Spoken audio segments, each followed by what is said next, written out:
Good evening and welcome to this week's edition of the Pam Bowden Show. We're talking about IPFW women's basketball as we do it this time every week. Why don't you stay tuned? We'll talk about last week, 1-1 last week, and we also have some special guests coming up. I'm your host, Matt DeLong. Why don't you stay with us?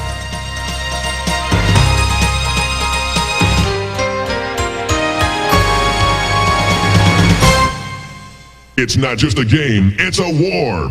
It's national caliber volleyball as the IPFW Mastodons dig it, serve it, and slam it to rival Ball State Cardinals. This match is so big, it's been moved to the Memorial Coliseum Friday night, February 23rd at 7:30. Tickets available at all Ticketmaster outlets. $4 for adults, $2 for kids. IPFW students are free. IPFW Mastodons versus the Ball State Cardinals Friday night, February 23rd at the Coliseum. It's not just a game, it's a war.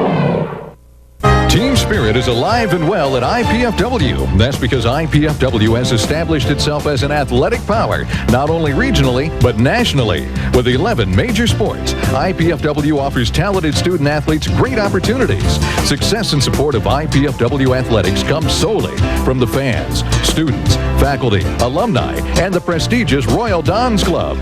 The Royal Dons Athletic Club has over 500 members who financially support IPFW athletics, enabling the university to provide scholarships to deserving athletes. Members will receive one or all of the following: season passes to all sporting events, special seating, hospitality room, plus Royal Dons apparel and gifts.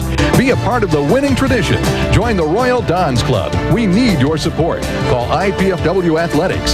Get into the team spirit.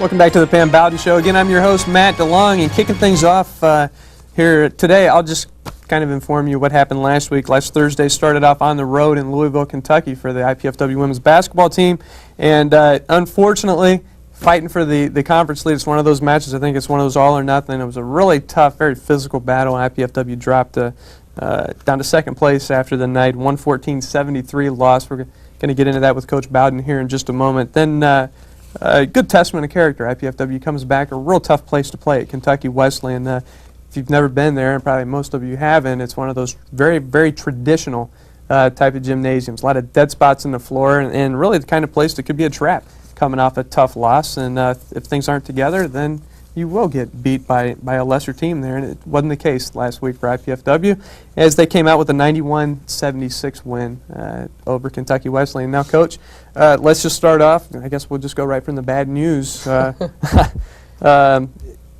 Started off as a very, very tough road trip. I guess the score was 32-31 IPFW at one point in the first half of the Bellarmine game, and then maybe you could take it from there. Things really kind of fell apart. The game got into more of a Bellarmine game, quite honestly, a bigger, more physical team, and they were able to take advantage of the physical play that the officials were allowing. Yeah, Bellarmine is a very physical team, and we're more of a finesse team. Mm-hmm. So I think that was one of the major contributors to our loss.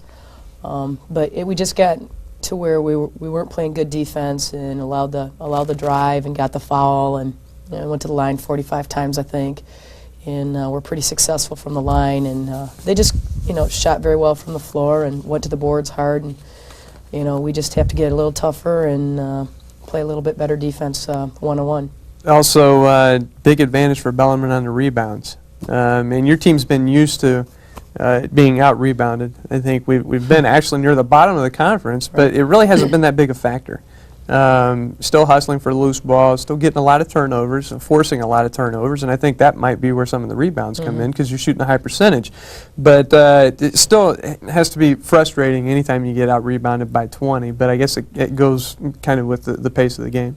Yeah, I mean, you think of a team getting 20 rebounds or, maybe getting 20, 25 turnovers on you, and those things make a real big difference, and you're probably coming out about a point per possession on something like that. So, that's just something that we're going to have to really improve on in the next year, and hopefully next year that isn't a problem for us. And still at this point, something for us to point out, and then I'm just going to move on by. We're not going to talk about that. Losses like that, we kind of tend to forget. But anyway, IPFW 19 for 27, and of course the IPFW, the #1 free throw shooting team. So obviously, you know, missing those 8 free throws, you see that's not necessarily on the season 79% average. So obviously they're a little bit shaken there. 19 for 27, Bellarmine 36 for 45. They have an exceptional night at the charity stripe, and they get there quite often. So we will push on, and we head over to, and here comes some good news, because this was one of those phenomenal nights that proves a #1 team shooting free throws in the country. It was a 91-76 win over Kentucky Wesleyan. The score probably doesn't surprise you, but maybe how the troops laced them up that night and came out and fought hard did. Yeah, I was real pleased with the fact that they came out and played hard, and we still made some mistakes defensively, but you know, I'm really glad that they just, you know, they didn't fall apart and they didn't let the pressure get to them and then end up losing 2 games. And I was real pleased with the outcome of the game. You know, I am concerned with a few areas, you know, that we didn't do as well with, but you know, to lose as badly as we did and come back and win, I'm real, you know, pleased with how our kids handled that. Okay. Kentucky Wesleyan, one of those schools that's very traditional in men's basketball, of course, and I think for a long time people just kind of shot toward that, but they're really starting to rebuild. I think they're becoming a much more respectable program. Yes. This had to concern you, not just the fact that it's Kentucky Wesleyan, a blow-off game in the past, but now it's one of those games that, wow, actually they're starting to kind of make some noise and sneak up on some people. They almost took out Southern Indiana not too long ago. Right. And we're coming off our worst performance of the season by far.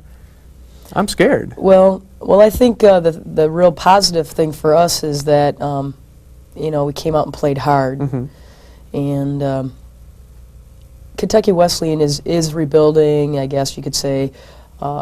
They've really put a lot of stock in their post players that they have, and they're young, and their post players have done a real nice job for them inside with the high-low game, and so I think down the road they're going to be, you know, moving up and getting in the middle of the pack and making a little bit more noise than what they are right now. But you know, they're another year or so away from doing that. But they are a team that, you know, you have to be careful with and you can't overlook, because they have that ability to sneak up on you.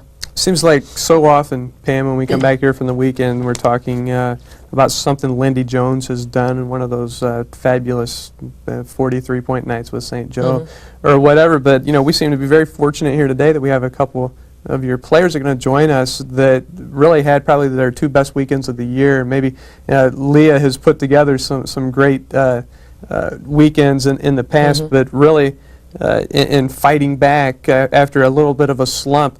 She had 10 points, 6 rebounds in the loss to Bellarmine, and anytime you get beat by, you know, in a game like that, 10.6 rebounds is something that stands out, and then comes back with 18 points and 5 boards against Kentucky Wesleyan, and then we'll also throw it to Jessica Henry, 13 points in the win against Kentucky Wesleyan, and she tied for game high scoring honors off the bench with 17 against Bellarmine, and heard she was really the bright spot of the Bellarmine game for us.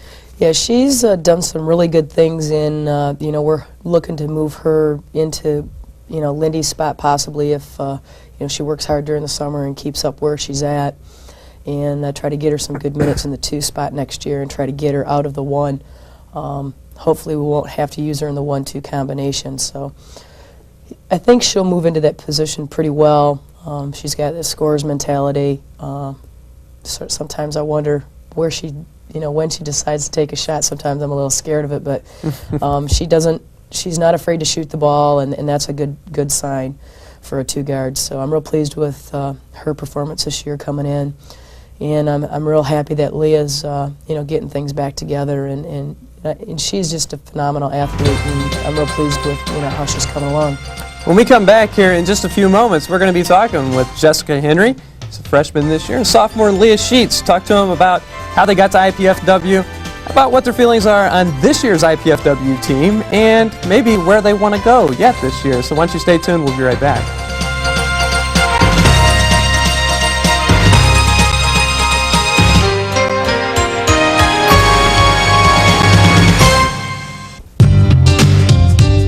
Check it out! The campus has it all. just do it. It's a cool place. Call now.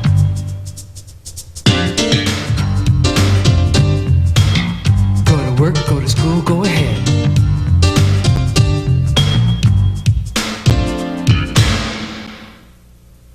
There's an awesome power that can eliminate over half of our nation's defense forces. It's everywhere, and it can strike at any time. Who has this incredible power? You do. If you employ National Guard and Reserve members, you need to use your power wisely, because today, the Guard and Reserve make up over half of our country's defense. So when they need time off to serve, be a hero. Give them the freedom to protect ours.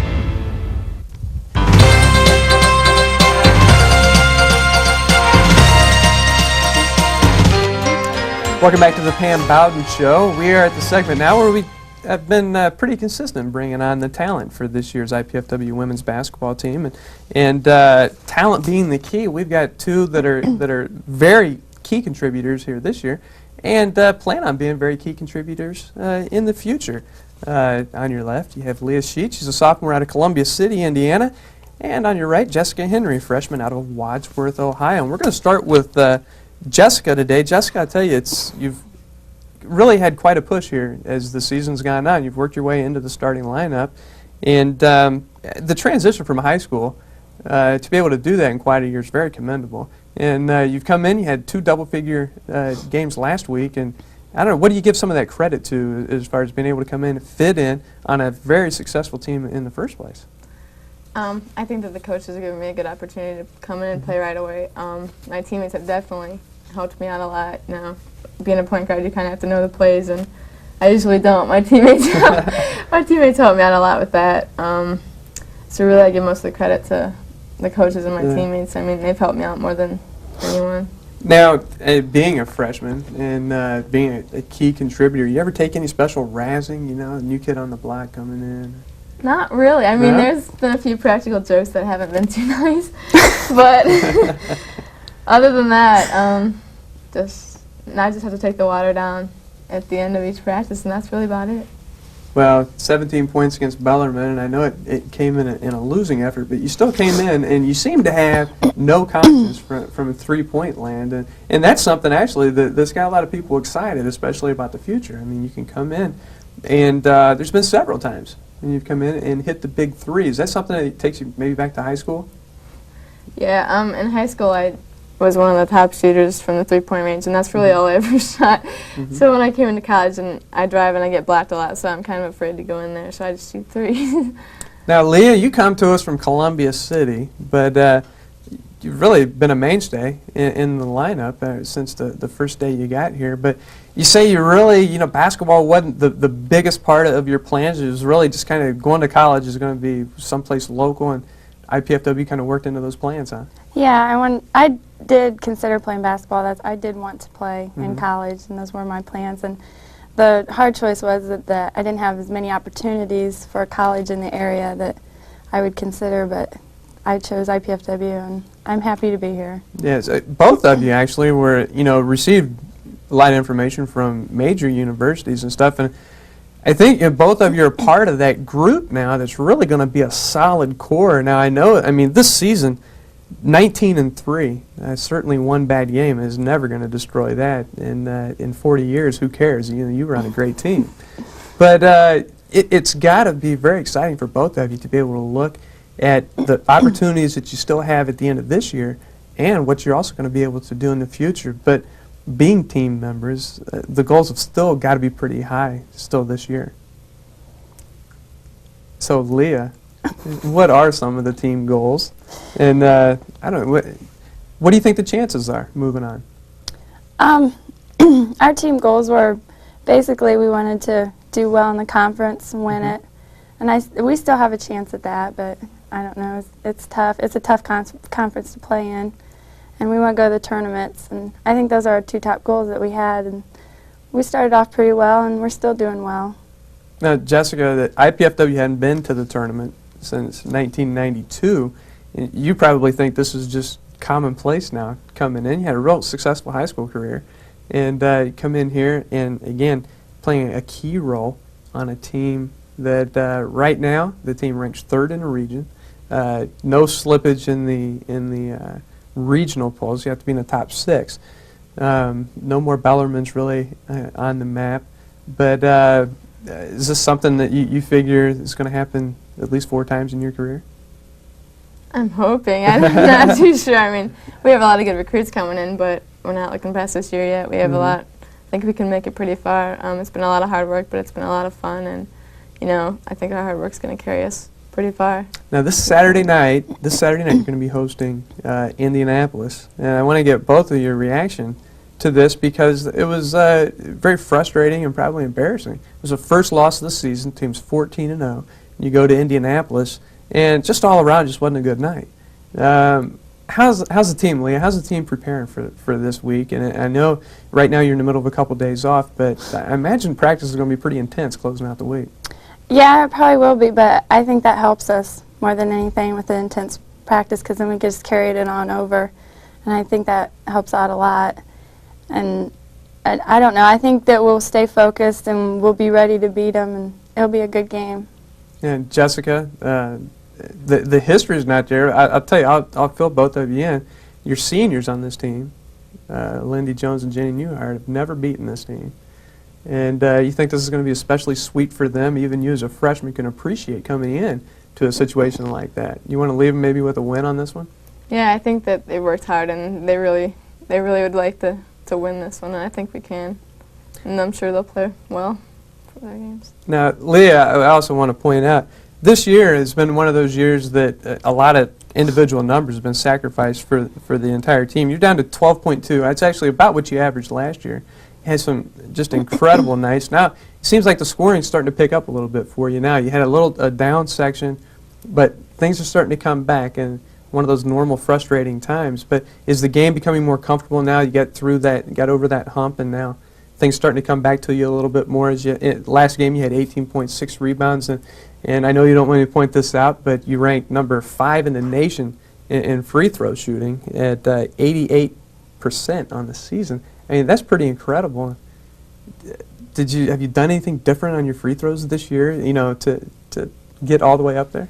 No, not really. I don't. And through high school and everything, when I was younger, I always had a good free throw shooting, so I haven't done anything specifically to improve that. Take an aim at some of the IPFW record books, huh?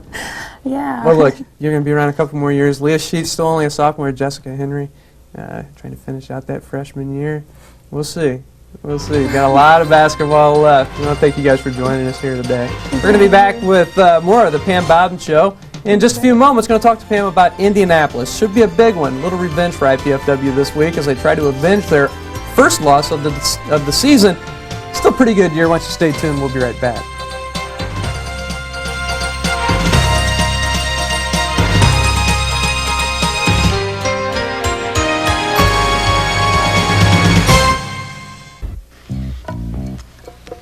Sally wants to be a surgeon someday. Maybe she'll operate on you. Now, would you like a free booklet of simple ways you can help improve her education? Call 1-800-96-PROMISE. It's not just a game, it's a war. It's national caliber volleyball as the IPFW Mastodons dig it, serve it, and slam it to rival Ball State Cardinals. This match is so big, it's been moved to the Memorial Coliseum Friday night, February 23rd at 7:30. Tickets available at all Ticketmaster outlets. $4 for adults, $2 for kids. IPFW students are free. IPFW Mastodons versus the Ball State Cardinals Friday night, February 23rd at the Coliseum. It's not just a game, it's a war.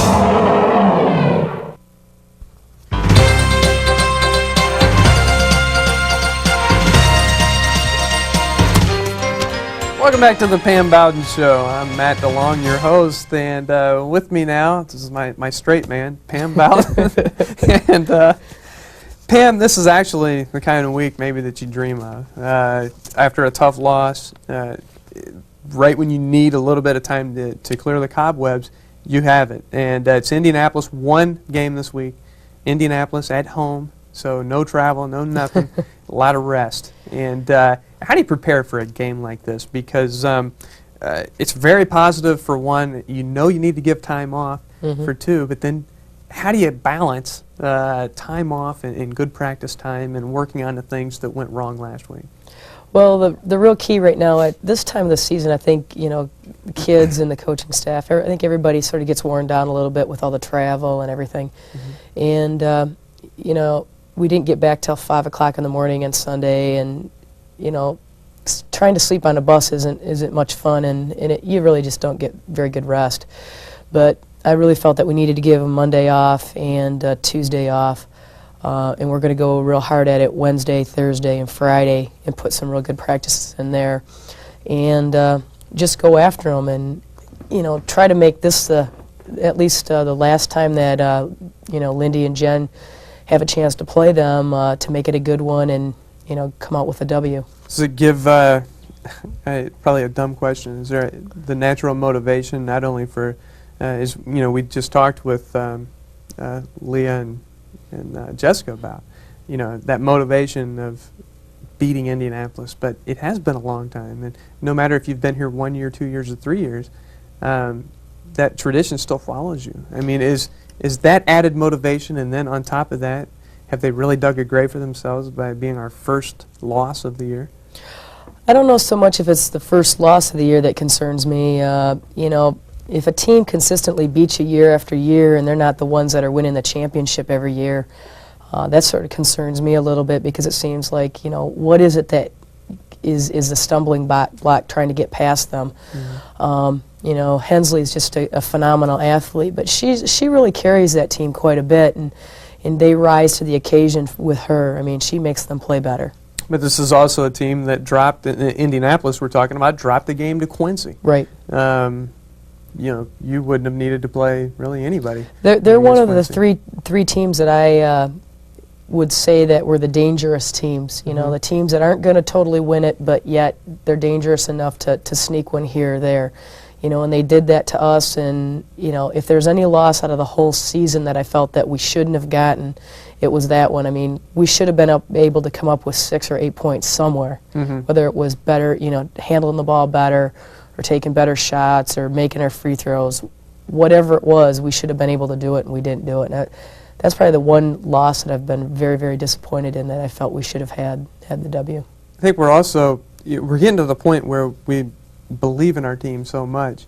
We're willing to do anything to get the community out and support. And I think you saw, and we've talked about this, the community support for the Southern Indiana game was phenomenal. The biggest crowd we've had in the Hilliard Gates Center in years, and this week we're going to do something else. You know, we want people to come on out. So come out to the Gates Center Saturday night, bring a friend, bring your family, bring whatever you want. It's all free. You can come on in. The men's game, the women's game, the works is getting underway at 6 o'clock. Okay, so that's just here in a couple of days. So 6 o'clock, the Hilliard Gates Sports Center, and I would bet that a lot of you have really never even been on the IPFW campus. Now you have nothing to lose. Come out and see the nicest college gymnasium in Fort Wayne. Come out and see a very professional production. And as to kick things off, you get to watch the 17th ranked women's basketball team in NCAA Division II. It's IPFW. A lot of the same college athletes, or high school athletes, these are local players, with the exception of just 2, I believe, are from the greater Fort Wayne area or Fort Wayne itself. So we want you to come out. We want you to support us. And Pam, what does the community support do for a program? And I'm not just talking about it's nice to have people come out and watch us play, but for a team like IPFW, maybe even recruiting, it's got to be huge for you. Yeah, I think you know, from the recruiting aspect, it's very important to get younger kids on our campus. I think the more times they're able to see the facility and the team and the coaches and things like that, the better acquainted they are with it, and you know, they want to become part of that. And when you're successful, I think it leads. I guess it improves the recruiting process, and people want to be where you're at because you're successful. And I think that this team's headed in the right direction. We're still a year or 2 away from where we want to be yet, but there are some, you know, area kids that, you know, they're great athletes, and you know, I'd love to see them here. Pam, we got just a few minutes left. Why don't you update us on where IPFW stands, not necessarily nationally. The national polls do not determine where IPFW will go in the NCAA tournament. Right now, it looks pretty sure that, barring a major disaster, that IPFW looks to have a pretty solid hold. Again, barring that upset, which we have seen this year, but a pretty solid hold on making it in the top 6. So where does IPFW stand in that hunt, and maybe what's the process of going on in regionals? Well, I think the real key right now is for us to finish with as many wins as we can, and we talked to the kids the other day, and we really would like to run the table with the last 5 games, especially after losing last week. We think it's very, very important that we finish well. It'd be nice if we could finish at least second in the region, mainly because then maybe we have an opportunity to host the regional. But as long as we don't really mess up, we should be able to be in. It's just a matter of where we're at in the rankings, whether we'll remain 3rd or go up or go down to 5th or 6th. And I'm really hoping that we don't go down. I hope that we're able to maintain where we're at and maybe even possibly go to 2nd if we could run the table. And as it stands right now, IPFW does still have a fairly decent chance of earning the host position for that. And I guess it's not necessarily just a number 1 seed automatically gets it. Right. NCAA looks at geographical location and unfortunately money also. Yeah, there's several different factors that they look at, and those are two key factors. They also look where you're ranked in the regional rankings at that time of the year. So, we're just crossing our fingers, and hopefully maybe we can move up to at least 2nd before the end of the year. Well, it's all going to start, and it's going to get back underway at least this Saturday. So I want to wish you good luck. Thank you. As you host the University of Indianapolis at the Gates Center, 6 o'clock. And to you and the community, we want to invite you out to the Hilliard Gates Sports Center this Saturday night to enjoy Fort Wayne's University. This is IPFW basketball, free admission. 6 o'clock the women's start, 8 o'clock the men's start. We hope to see you there.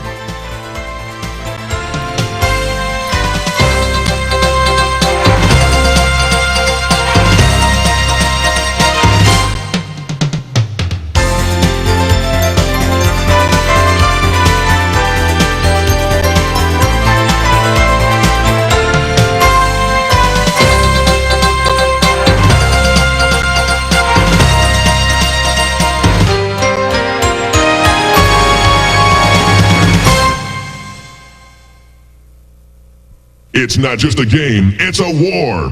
It's national caliber volleyball as the IPFW Mastodons dig it, serve it, and slam it to rival Ball State Cardinals. This match is so big, it's been moved to the Memorial Coliseum Friday night, February 23rd at 7:30. Tickets available at all Ticketmaster outlets. $4 for adults, $2 for kids. IPFW students are free. IPFW Mastodons versus the Ball State Cardinals Friday night, February 23rd at the Coliseum. It's not just a game, it's a war. Team spirit is alive and well at IPFW. That's because IPFW has established itself as an athletic power, not only regionally, but nationally. With 11 major sports, IPFW offers talented student athletes great opportunities. Success and support of IPFW athletics comes solely from the fans, students, faculty, alumni, and the prestigious Royal Dons Club.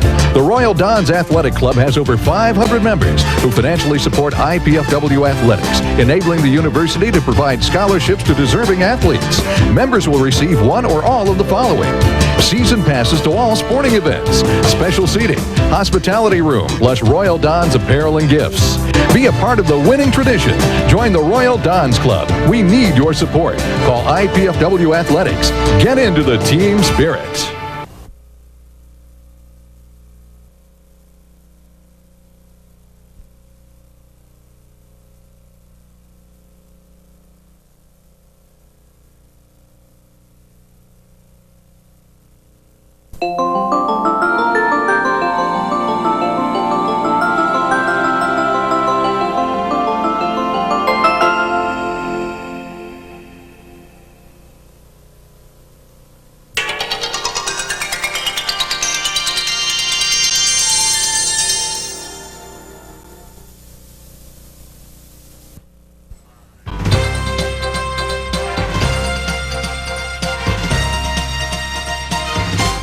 Good evening, and as the season wears down, we're going to be bringing you all the exciting IPFW women's basketball information right here on the Pam Bowden Show, and today's no different. I'm your host, Matt DeLong. Joining me in just a moment is Pam Bowden, and we're going to recap last week. Look forward to the NCAA tournament that is right around the corner. Stay tuned.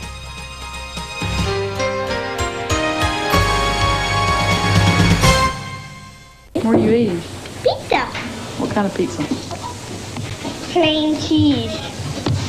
How are you eating it? I'm eating it on the side. Because Hey, you lost your 2 front teeth. I know I did. What do you want for Christmas? I don't know. If you don't stop someone from driving drunk, who will? My 2 front teeth. Do whatever it takes. Team spirit is alive and well at IPFW. That's because IPFW has established itself as an athletic power, not only regionally, but nationally. With 11 major sports, IPFW offers talented student athletes great opportunities. Success and support of IPFW athletics comes solely from the fans, students, faculty, alumni, and the prestigious Royal Dons Club. The Royal Dons Athletic Club has over 500 members who financially support IPFW athletics, enabling the university to provide scholarships to deserving athletes. Members will receive one or all of the following: season passes to all sporting events, special seating, hospitality room, plus Royal Dons apparel and gifts. Be a part of the winning tradition. Join the Royal Dons Club. We need your support. Call IPFW Athletics. Get into the team spirit.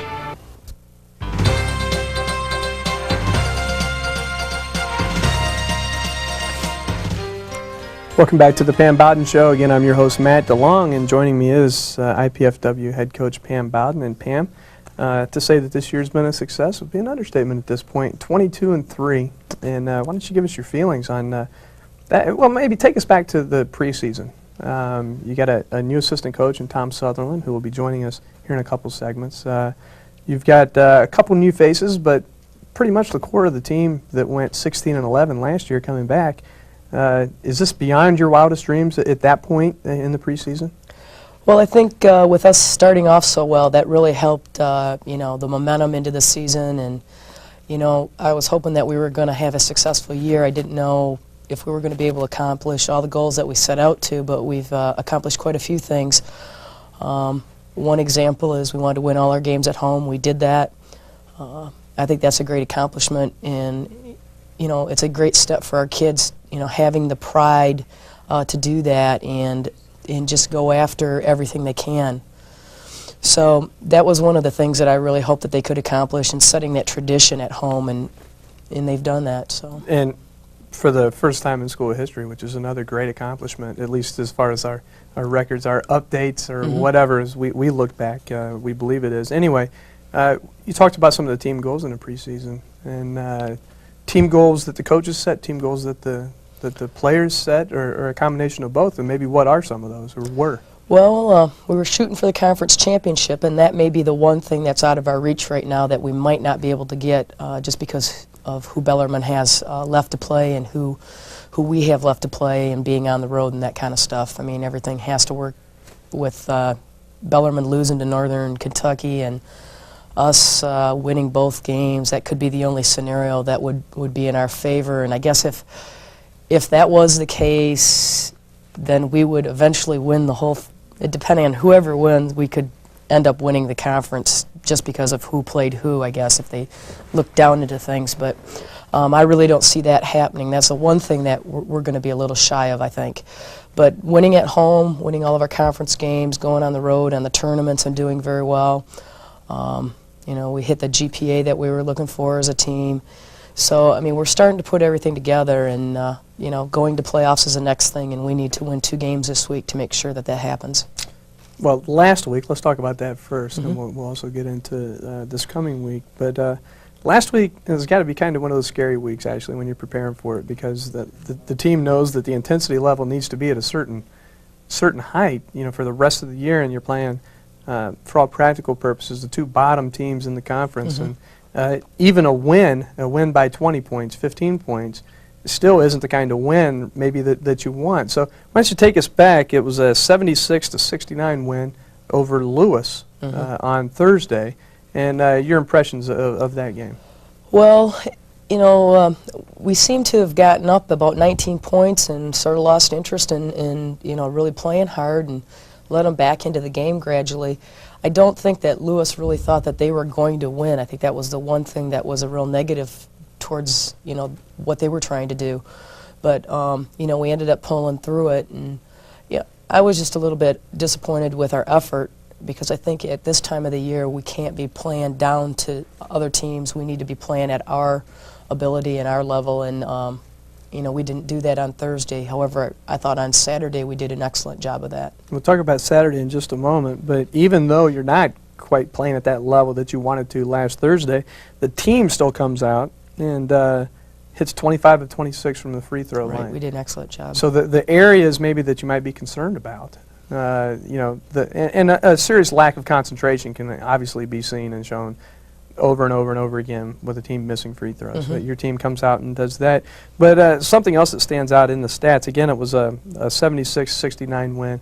Actually, the point spread was a little bit beyond that. They made up a few at the end as you were trying to accomplish something that we'll also touch on here in just a moment. But the team was out-rebounded again, 41-28. Right.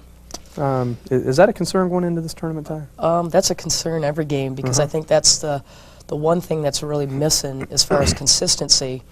You know, we've got to develop, you know, we're developing the defense and getting better at that game after game, but the rebounding has just been very inconsistent, and as we get to playoffs, and even this week, we have to be very consistent with that and keeping other people off the boards and keeping them at only getting one opportunity offensively instead of, you know, 3, 4, and 5.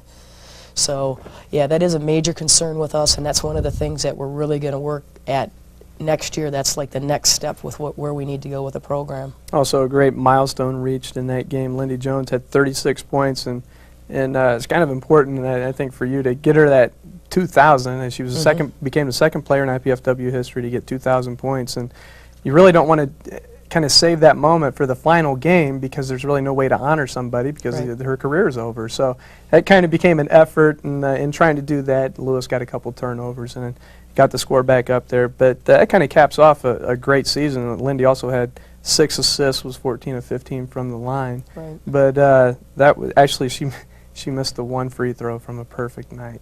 So is there a fault in the game? I guess we'll throw that at her. 5 rebounds also.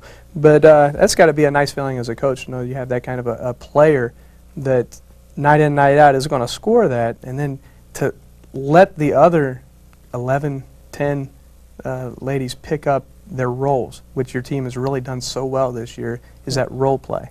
Yeah, I think a lot of people have played some real key roles in our program, and you know, sometimes it's not always ideal to kids coming into the program, but I think our kids have done a real good job with understanding what their roles are and where we're going with the program. Then quickly, Pam, let's touch on, you said you kind of got back to that level, playing at a level that the team that you want to be at, a much better game than the first Parkside game. You took them out 90-51 and really just cruised on through that one. Your bench comes in and they keep that same intensity, I think, which is very important. It was very glaring to us, and we're going to talk to a couple of the key players. Barb Derry and Krista Hennies came in, and they just kept that level right on going, and you go on and win by 39 points. Yeah, it was a much better effort, and you know, I'm really pleased with the intensity that we had. We shot very well from the floor. It was just a much better effort all over, and you know, that's what good teams have to do that and play at their level all the time and not play down to their opponent's level. But isn't it nice to see that you have that kind of talent? Because one thing that IPFW lacked last year, it probably would have made the NCAA tournament, was depth. Right. And now those players are stepping up, showing that depth, and the team is that is the secret to success this year, is that depth in the bench play. It sure has been, and you know, I think a lot of kids have contributed to some very important minutes, whether they know it or not. Well, we're going to be back. We're going to talk to a couple of those kids here in just one moment. Barb Derry from Warsaw, Indiana, Krista Hennies from Elkhart, Indiana, going to be joining us. Why don't you stay tuned? We're going to be talking to IPFW basketball standouts in just a moment.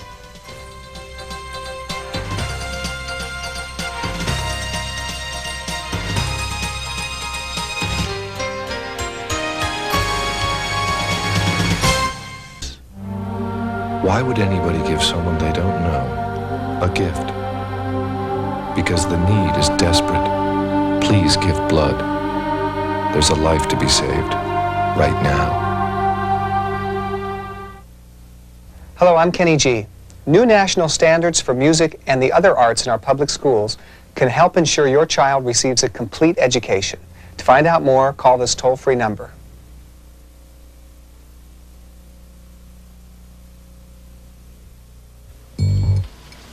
Billy wants to work on airplanes when he grows up.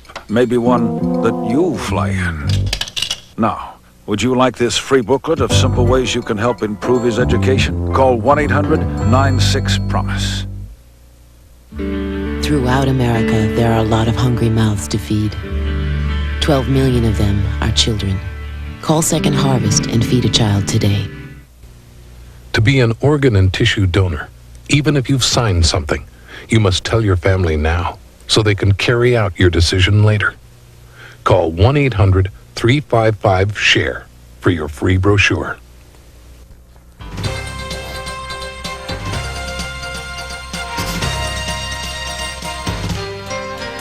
Welcome back to the Pam Bowden Show. Joining me now in our second segment is Krista Hennings and Barb Derry. We mentioned that you guys were going to be here last segment, and indeed you did show up. So thanks for joining us here today.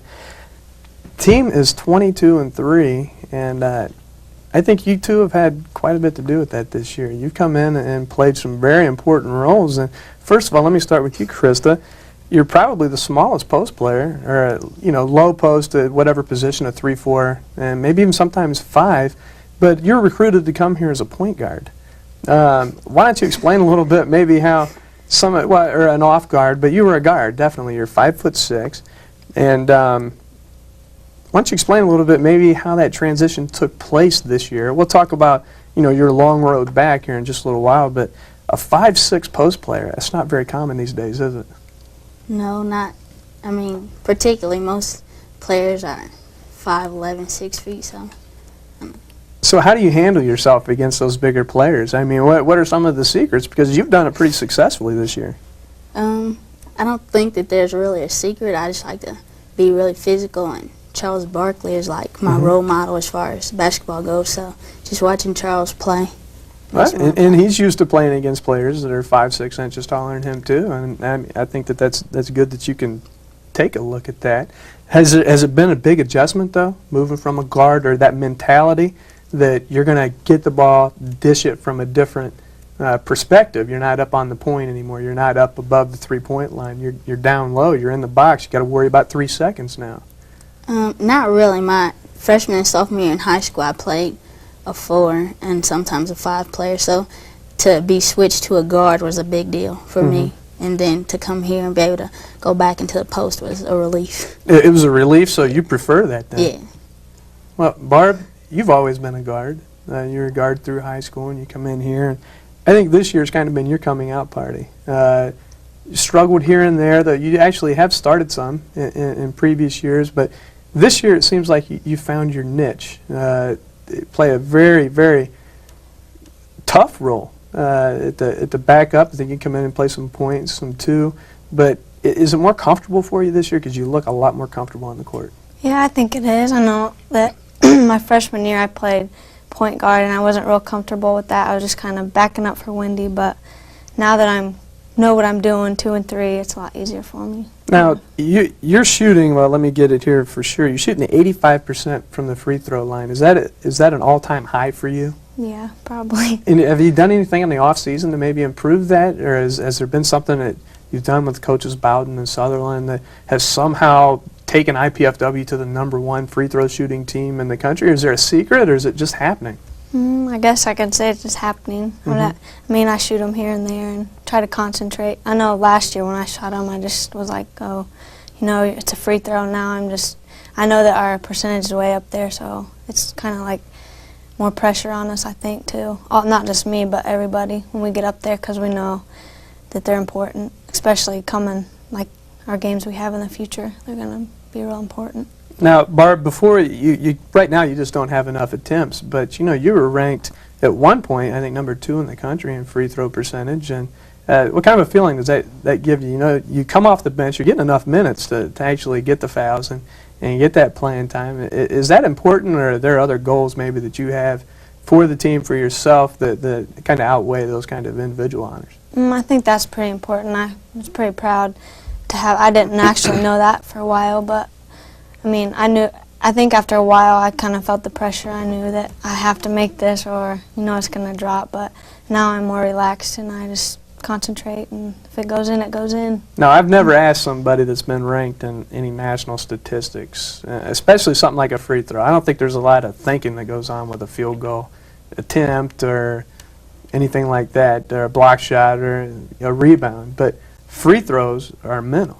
And can you honestly say that you were thinking about national statistics when you're shooting a free throw when you found out? I don't think I ever thought about that. I play a lot of mind games with myself when I'm at the free throw line. You know, like say I'm going to make this for somebody, or I don't know if other people do that or not, but I know I do. I don't know, Krista, do you play any mind games with yourself when you're at the free throw line? And your free throws have actually been getting a lot better. You've been improving quite a bit as the season's gone along. And any secret behind that? No. Krista, few words, make a point. You gotta like it. But let's talk about the team now, guys. You're 22-3, and both of you. Now, Krista, you were redshirted last year. You had suffered through some knee problems and fought back through that very well. And Barb, you were on that team, and 16-11. And how many games did you guys lose just in the last few moments? I think a lot of it had to do with depth, but what's it meant this year, Krista, being a part of this and knowing you have three more years left on actually some teams that are shaping up to be pretty doggone good teams? I think, like, as far as the difference between last year and this year is that not only do you want to play for yourself, but you want to play for the team. And so it's not like you as an individual go out there and you're like, well, I have to do this and I have to do that. It's more of everyone working together. Now, you have been one of the top post players from my eyes or my angle at dishing the ball back out. Is that a specifically taught role, or is that part of your guard mentality too, trying to look for somebody? Because I mean, I can attest that I don't know, it seems like half of at least the home games, half of Lindy Jones' 3-pointers are coming off of your feeds from the low post, and you seem to find her. They're wide open because you've proven that you can score down low. Is that, though, that guard mentality coming back out, or is that a desperation move just to get these people off your back? Really, I don't think it's either one. My shooting isn't as good as it should be, so to look for someone else who I know has a better, can shoot the ball better than I can just kind of makes it a bit easier to know that she's out there and she'll most likely make it. And if she doesn't, then I can be there for a rebound. No, I think a lot of that, too, is because a lot of the time that you've taken off over the last couple of years, so keep plugging away. But, Barb, you were part of that team. And actually, you've been a part of two teams that definitely had the talent. And actually, for the last couple of years, losing games down at the end where the depth just wasn't there. And now you are one of probably 3 or 4 key players that comes in, can be interchangeable, can go a couple different positions. What's the season meant to you? I think it's been quite an accomplishment. I know before, like last year, we were just playing. I know we wanted to win, but it's not like this year. And I know kind of this year we have a lot of pressure on us, and we never had that before. And I think that makes it the difference, too. Positive pressure? Or? Yeah, I think it's positive. Good, good. So what are some of the goals now for you guys end up with SIU Edwardsville Saturday.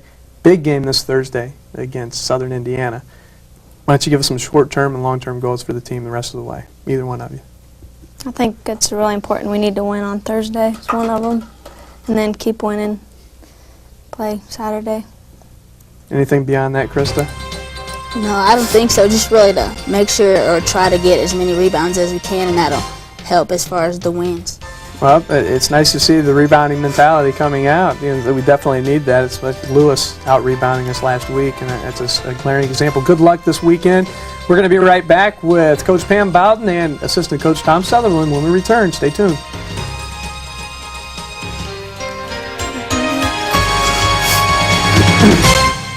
What are you eating? Pizza. What kind of pizza? Plain cheese. And how are you eating it? I'm eating it on the side because Hey, you lost your two front teeth. I know I did. What do you want for Christmas? I don't know. If you don't stop someone from driving drunk, who will? My two front teeth. Do whatever it takes. Team spirit is alive and well at IPFW. That's because IPFW has established itself as an athletic power, not only regionally, but nationally. With 11 major sports, IPFW offers talented student athletes great opportunities. Success and support of IPFW athletics comes solely from the fans, students, faculty, alumni, and the prestigious Royal Dons Club. The Royal Dons Athletic Club has over 500 members who financially support IPFW athletics, enabling the university to provide scholarships to deserving athletes. Members will receive one or all of the following: season passes to all sporting events, special seating, hospitality room, plus Royal Dons apparel and gifts. Be a part of the winning tradition. Join the Royal Dons Club. We need your support. Call IPFW Athletics. Get into the team spirit.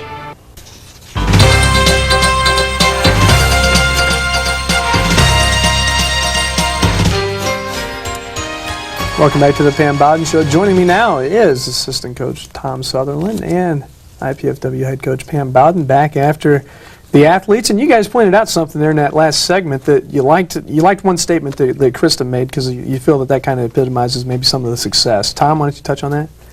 Well, this being my first year here, you know, I've heard a bit about what the team was like in the past, and Krista had made a mention that possibly this year things have been a little bit better because people seem to be playing for the group and not just themselves. And any successful team needs to have that attitude. And so it was nice to hear Krista say that, especially since she was not prompted by either one of us. Yeah, to say anything like that. And don't you think, though, that that's also a good statement when you have such a standout player like Lindy Jones, because her numbers are going to be so good, and they're going to be good every night. And for the team to keep the chemistry at this point of the year, they all want her to have those good nights, because they know if she does that, then Krista's going to have 3 or 4 assists to her from out in the post. That's going to then open her up for 6 or 8 points on layups when they drop off. And I think that when the team starts to understand that, that is the secret to all success. And you look in men's basketball, and what was the success behind UMass? Sure. Get the ball to Marcus Camby and let him then divvy it all around. And I think that's very similar. You're talking different positions, but that's kind of what we're talking about here. And trying to keep that intensity and keep that that thought pattern is a huge concern of yours going into this week. Possibly the second toughest week maybe that you would look at even in a preseason. Maybe the first, and maybe right now the most important, aside from the Bellarmine weekend with Kentucky Wesleyan, which you're not as concerned with Kentucky Wesleyan, but the rivalry with Bellarmine kind of makes the whole weekend. Right. Now you're looking at Southern Indiana, who is a bitter rival. There's no other way to put it. IPFW was actually a pretty big winner over Southern Indiana earlier in the season, 105-93, though the game was much closer than that. Could have gone either way, quite honestly, other than the last 3 or 4 minutes.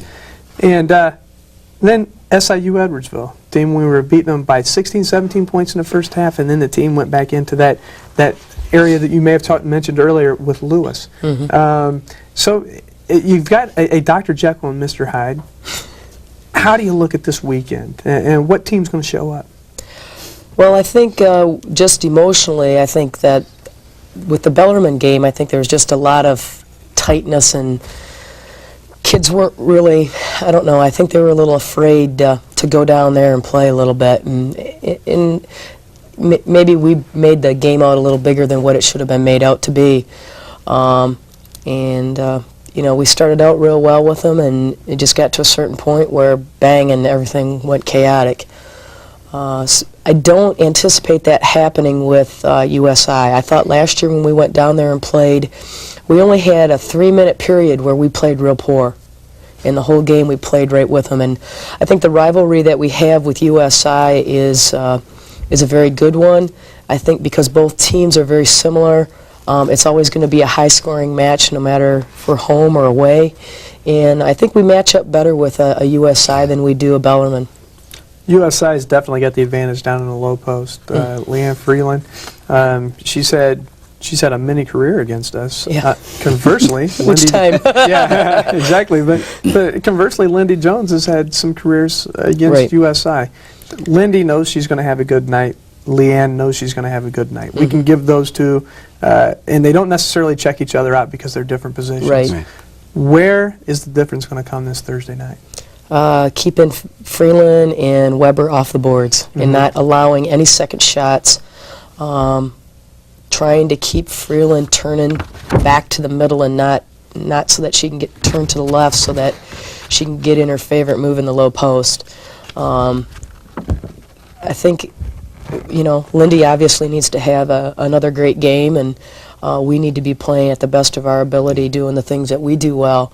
But we just got to keep those two kids mainly off the boards because they're so dang good. And whose responsibility is that going to be?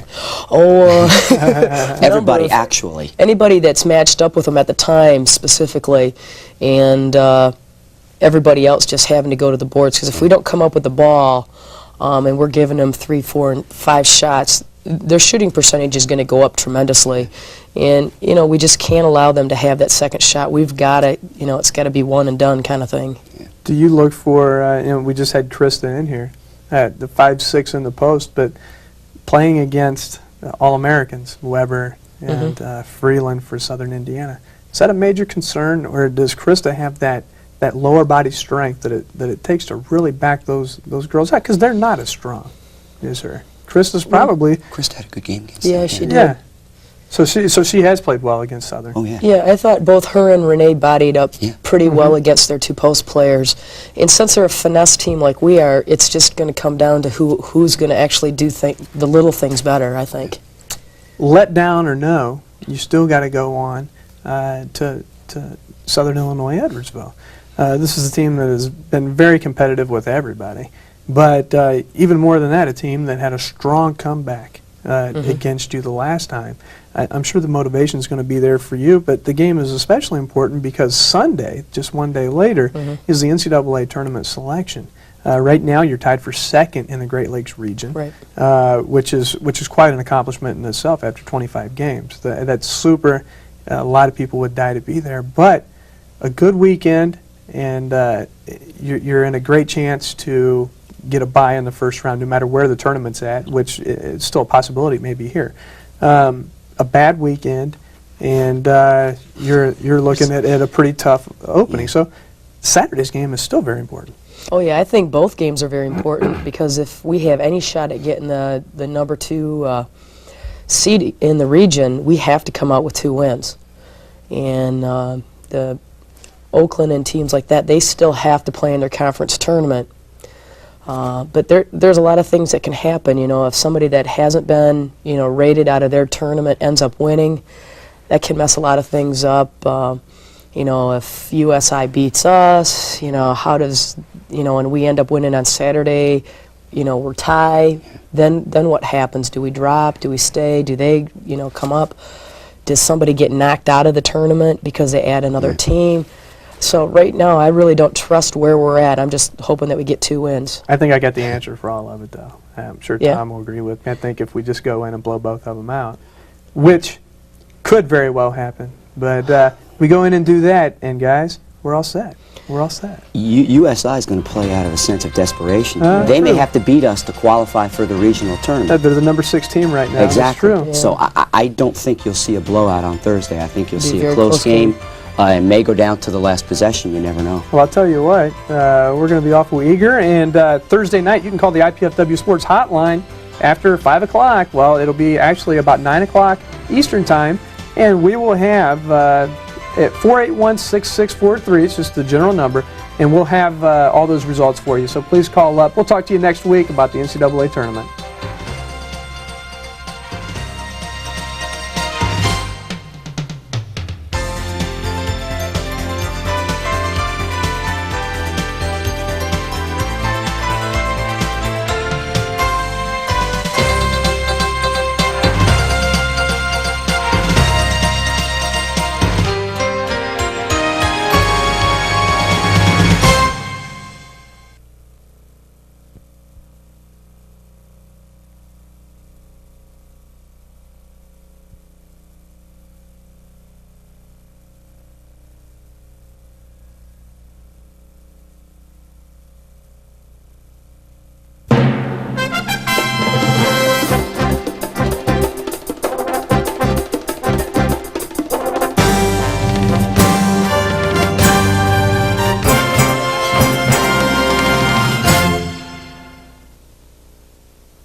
Good evening and welcome to another edition of the Pam Bowden Show. A lot of real special things going on here. I'm your host, Matt DeLong. We're going to be talking about a lot of those things. Also going to be joined by some players.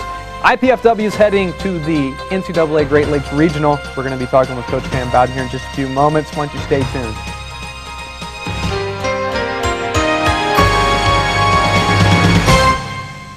What are you eating? Pizza. What kind of pizza? Plain cheese. How are you eating it? I'm eating it on the sides. Because Hey, you lost your 2 front teeth. I know I did. What do you want for Christmas? I don't know. If you don't stop someone from driving drunk, who will? My 2 front teeth. Do whatever it takes. Team spirit is alive and well at IPFW. That's because IPFW has established itself as an athletic power, not only regionally, but nationally.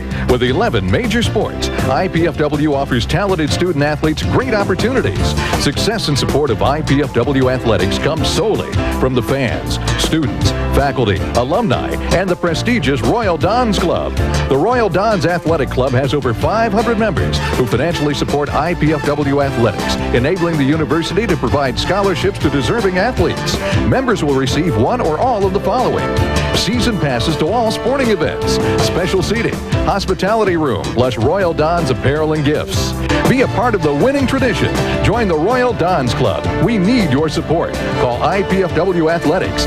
Get into the team spirit.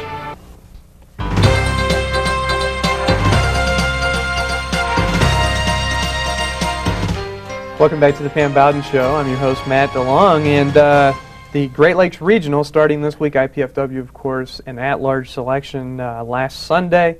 So as you see this show, we're preparing to play Lake Superior State in the opening round. IPFW, the number 3 seed in the tournament. The way the brackets kind of worked out, IPFW was tied for second going into last week. It was a split week. Southern Indiana defeated us, and then we came back on Saturday, defeated SIU Edwardsville.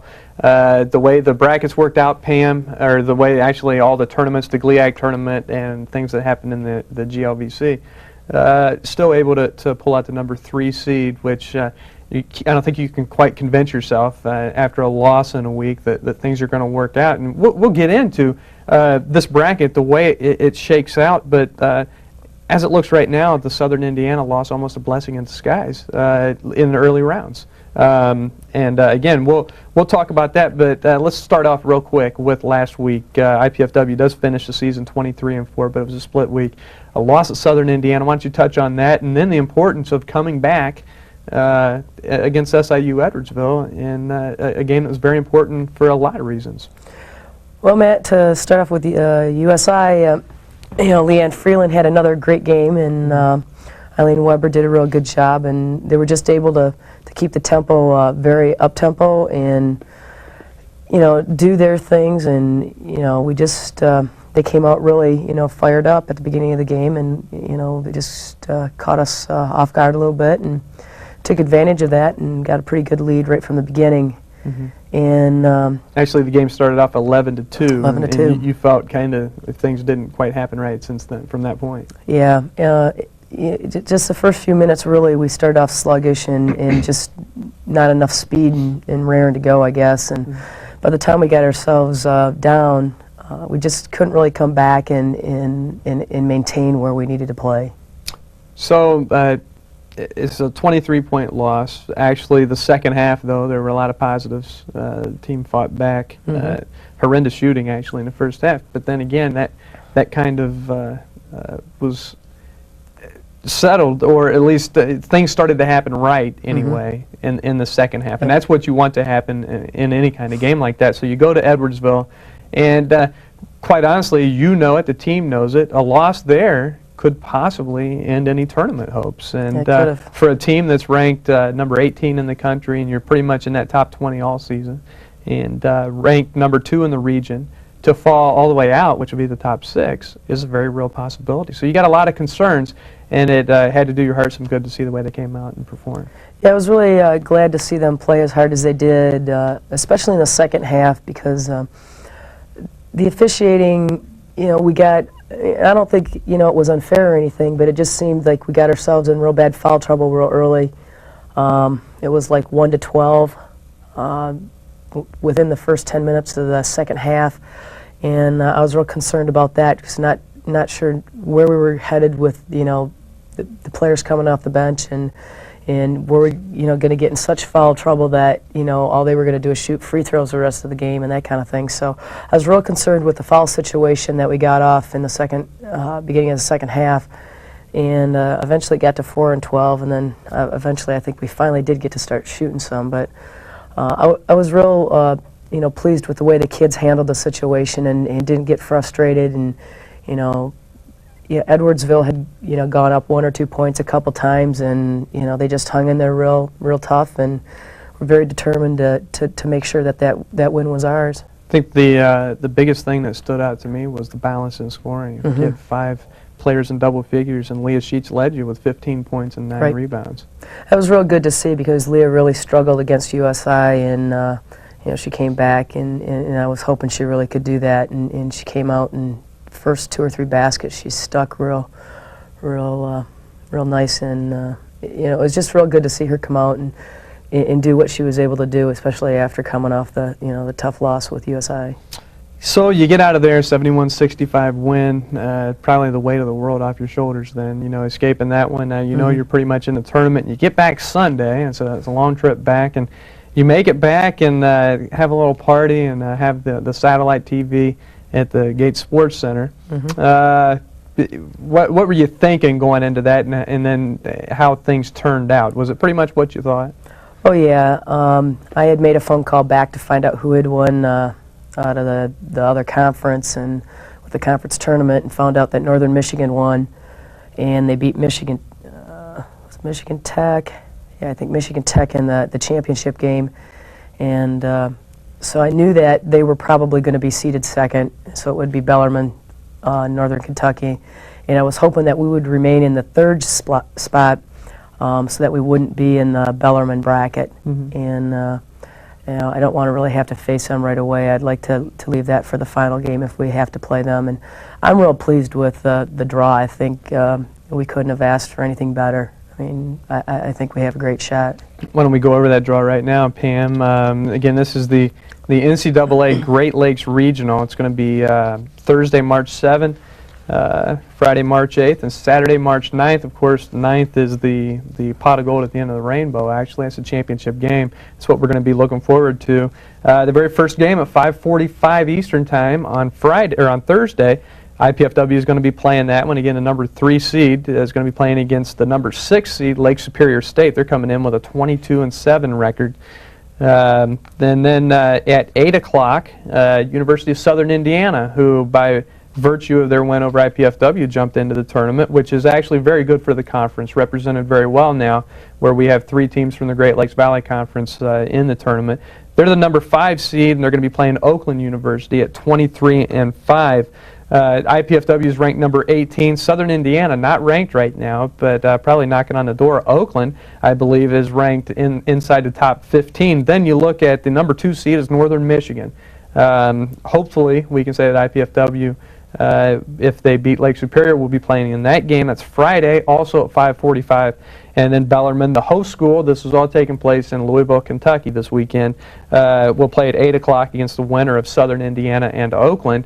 And quite honestly, Pam, we have things look better for us than they do for Bellarmine or Southern Indiana because of the intense rivalry that those two schools have, as there is the same rivalry with us and each of those 2 schools, but they get to beat each other up first if Southern actually does get to Bellarmine. That's a lot of emotion that's expended at that point. So sure is. Yeah, well, look, we're going to touch on all those issues later in the show. We're going to be talking with 3 of the key players in the 1995-96 IPFW squad that has returned for only the 3rd time in school history to the NCAA tournament. We'll be right back.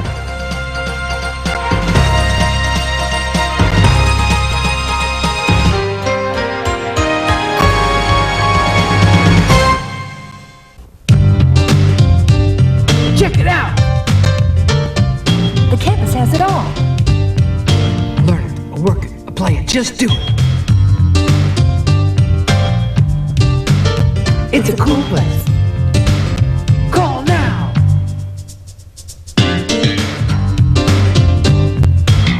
Go to work, go to school, go ahead.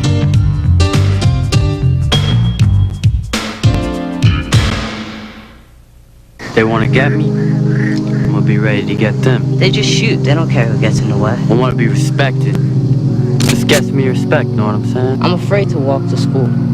Okay? Yeah, I might die. Everybody dies. Kids shooting, kids getting shot. They're all victims of gun violence. The killing won't stop unless you help stop it. Call 1-800-WE-PREVENT for free information. Not one more lost life. Not one more grieving family. Not one more. I don't want to die.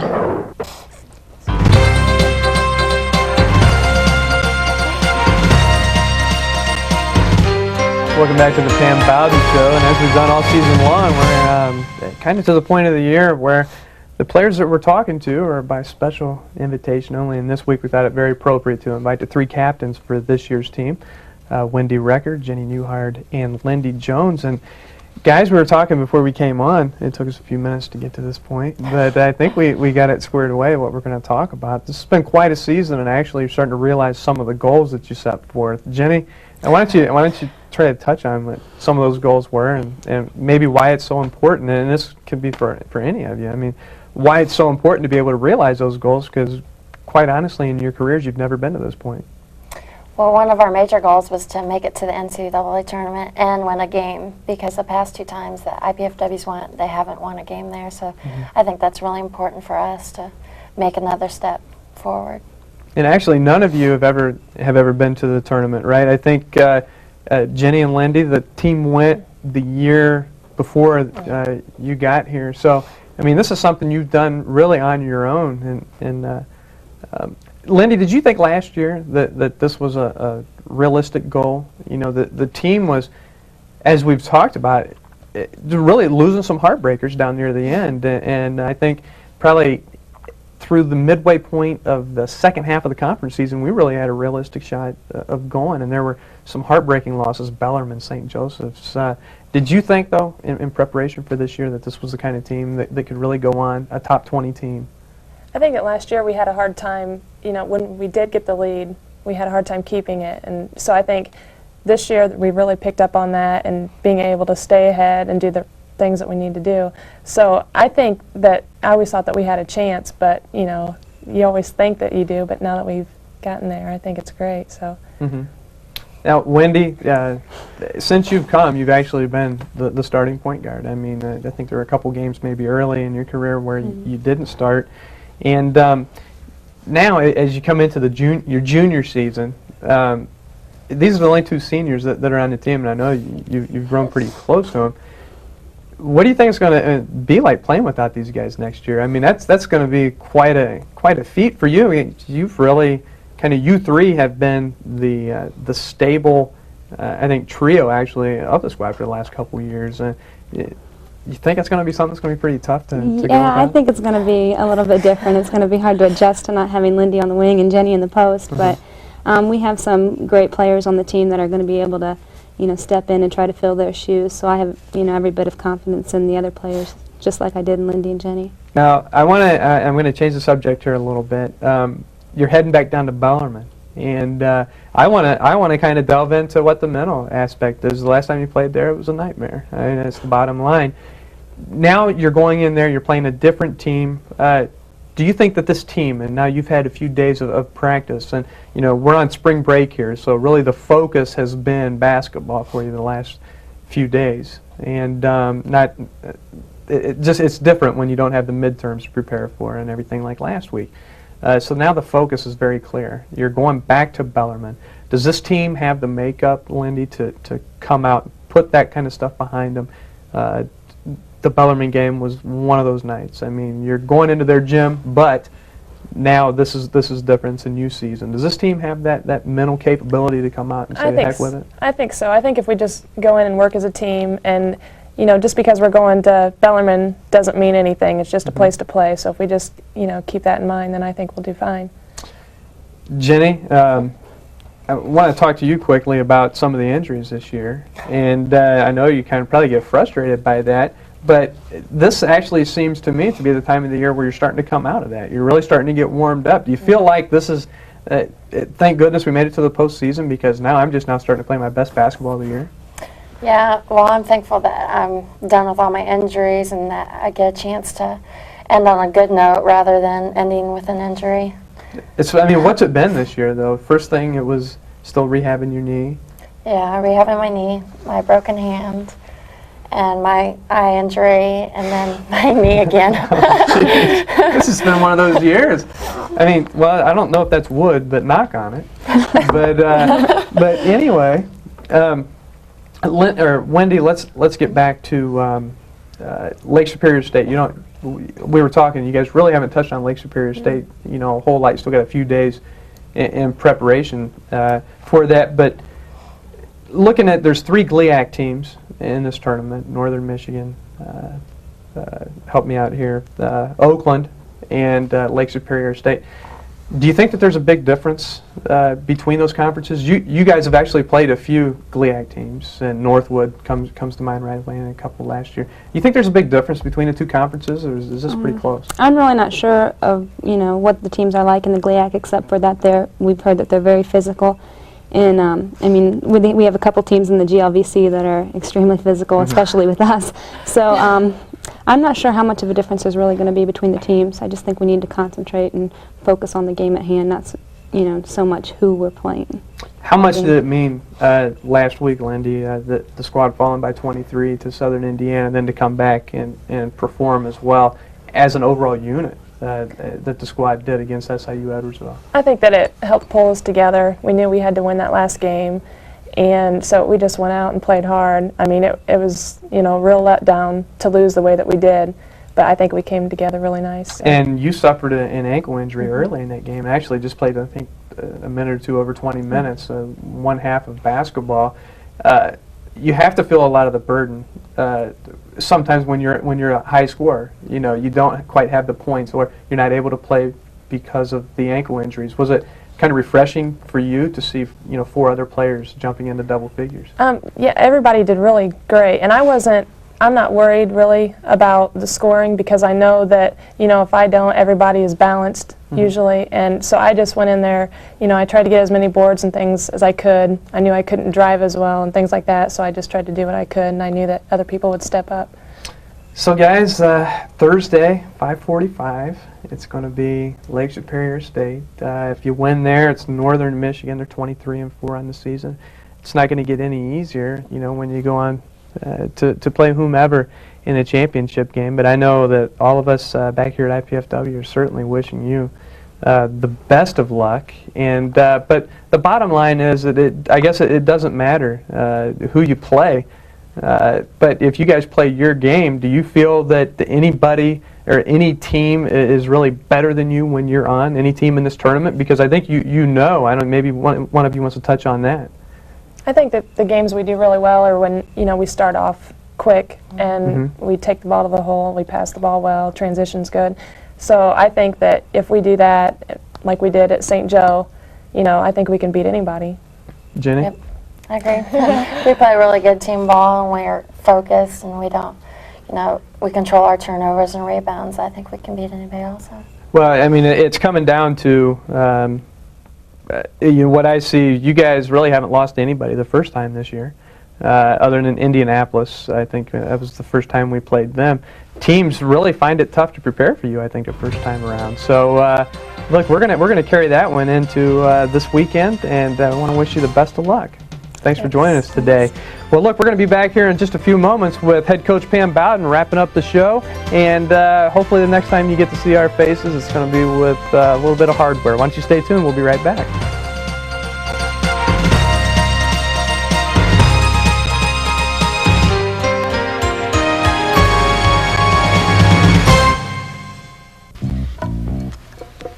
Sally wants to be a surgeon someday. Maybe she'll operate on you. Now, would you like a free booklet of simple ways you can help improve her education? Call 1-800-96-PROMISE. Why would anybody give someone they don't know a gift? Because the need is desperate. Please give blood. There's a life to be saved right now. Hello, I'm Kenny G. New national standards for music and the other arts in our public schools can help ensure your child receives a complete education. To find out more, call this toll-free number.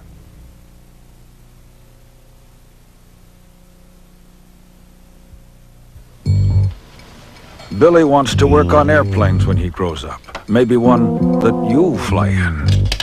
Now, would you like this free booklet of simple ways you can help improve his education? Call 1-800-96-PROMISE.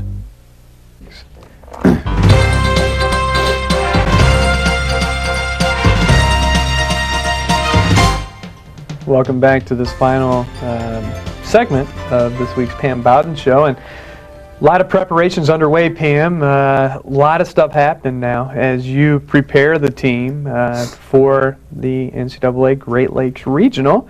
And actually, congratulations to you. Actually, you're no stranger to tournament play, as we were just talking about at the break. This is your third time in 6 years that you've been to the tournament. Twice, I believe, in, what was it, 90-91 and 92-93? Yeah, something like that. Something like that.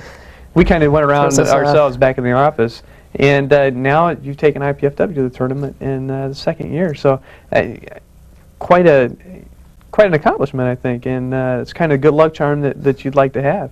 Yeah, if you can go there 50% of the time you're in this game, I guess that's pretty good. Of course, if you're at the University of North Carolina, you get fired if you go only 50% of the time. Well, so this is pretty nice.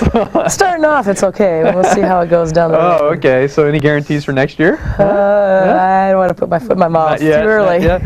No. Okay, why don't we talk a little bit about Lake Superior State, Pam? You have scouted them a little bit, and you've actually had them scouted along with Northern Michigan if you make it that far. So why don't you try to fill us in a little bit on them? Well, Lake Superior is really a balanced team, and got some big kids in the wing positions.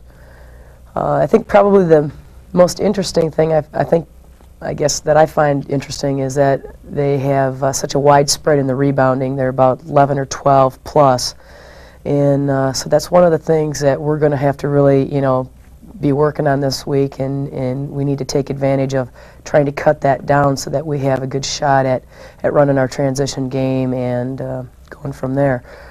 But we've got to keep them off the boards and not allow them to get that many on us. Any special matchups that you're looking forward to? Anything special maybe to get Lindy going early? We just heard them say in the last segment, they felt as a team it was very important for them to get out of the blocks early. So any special plans there? Well, I think they needed to come out, real similar to what they did in the St. Joe's game. And they came out real hard. They played really good defense and just put the pressure on them right from the get-go.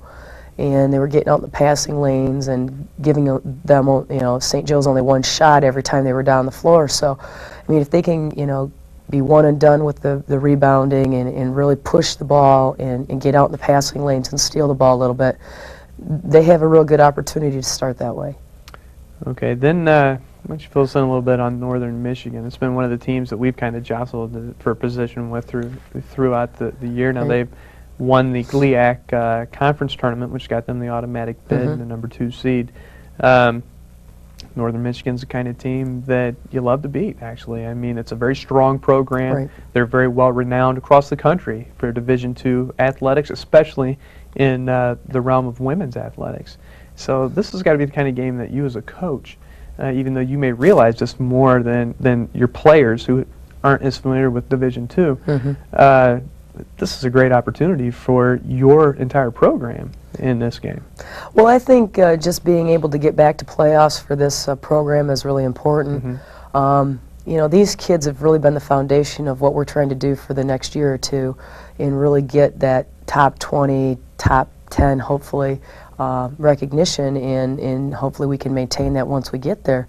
But these kids have really, they're the starting position and the foundation of where we're really trying to go. So what they do this week is very important to how we'll react in the future. Instead of saying, oh, well, we want to go and win one game, we're going to want to go and win it all, the kind of mentality. And, we're just going to take one game at a time right now, but, I really feel that we can, maybe we can get into the final game. We got a shot at both teams. Northern Michigan is a very good team. They've got some really, good players, and we have to be able to control those people. And if we do that, then we got a real good shot at, maybe being in the finals. Looks like you match up pretty well with the GLIAC teams as far as size goes anyway. In the past, IPFW has been the kind of team that, one dominating center could really have that kind of a standout night. It seems that right now is the time of the year that you're going to be represented better down there because Jenny Newhard is starting to get her legs back, and Tara Mazzillo has been a very steady down in the post for you. Do you think that this might be the kind of weekend where they would really have good weekends, being both of them 6'1", standing out in this kind of a tournament situation? Well, I mean, I think that's all up to both of those young ladies to see what they want to be able to do and how they prepare themselves mentally. Physically, I mean, I think they can do whatever they want, but the mental part of the game is so important. Even in the USI game, we just weren't ready, and that's mental preparation. That's not physical. A few other things heading into this weekend. Lindy Jones, 65 points away from the single season scoring record, which is 752 points, set by Lisa Miller in her senior season. That would also be something very nice to end the season with. And actually, it's very well within reach if you go to 2 games. Yeah, I think if we can get to 2 games, I think Lindy has a shot at breaking that record, and we'll just have to try our best to get her there. Yeah, exactly. Pam, what's it mean to you as a coach heading back? This is your first time as a head coach going to the tournament. Did you expect when you came in here last year that this season could be the kind of year where you catapult IPFW?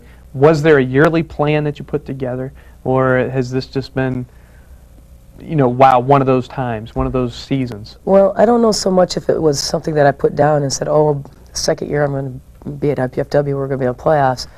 I hope that we were going to be here, and we almost had a shot to get in last year, except for we lost a couple close games at the end. I want this to be a tradition for them to go to playoffs, and that it's not a surprise that we're in it. I'm real glad where we're seated right now. I think we have a good shot at representing our conference very well, and we want to do that. But I think we're still a few years away from where we really want to be. We had a great season as far as our overall record and stuff like that, and we've accomplished a lot of things that we wanted to accomplish. But yet we still have a long way to go, and hopefully people can keep that in perspective. Well, we're running out of time here, but it is Thursday. IPFW will battle Lake Superior State University. It's going to be at 5:45. To get information, you can call the IPFW Sports Hotline at 481-6643. Now, when you call that hotline, you hit option number 1 and the pound sign, and hopefully sometime early in the evening we'll be able to update that for you. Again, 481-6643, and hit 1 and the pound option. 5:45 is the game time Friday if IPFW wins Thursday. Northern Michigan University also at 5:45. For Pam Bowden, I'm your host, Matt DeLong. Thanks for joining us, and we'll see you again next week.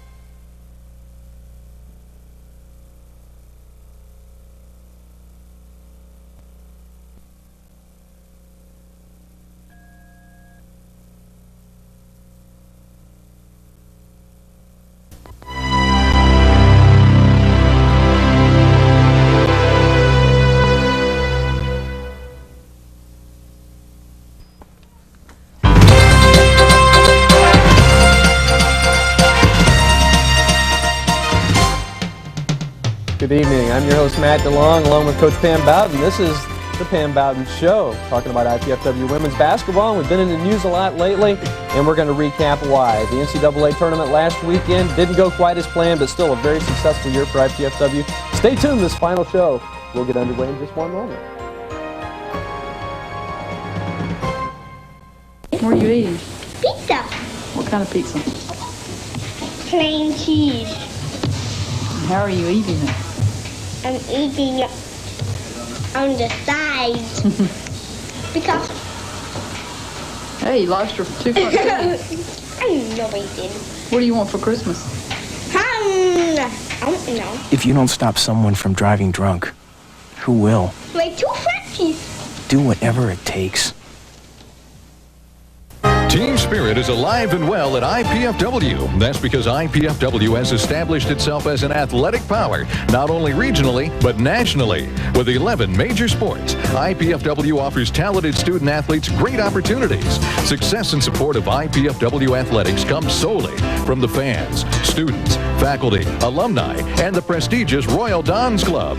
The Royal Dons Athletic Club has over 500 members who financially support IPFW athletics, enabling the university to provide scholarships to deserving athletes. Members will receive one or all of the following: season passes to all sporting events, special seating, hospitality room, plus Royal Dons apparel and gifts.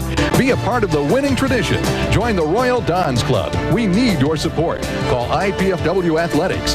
Get into the team spirit.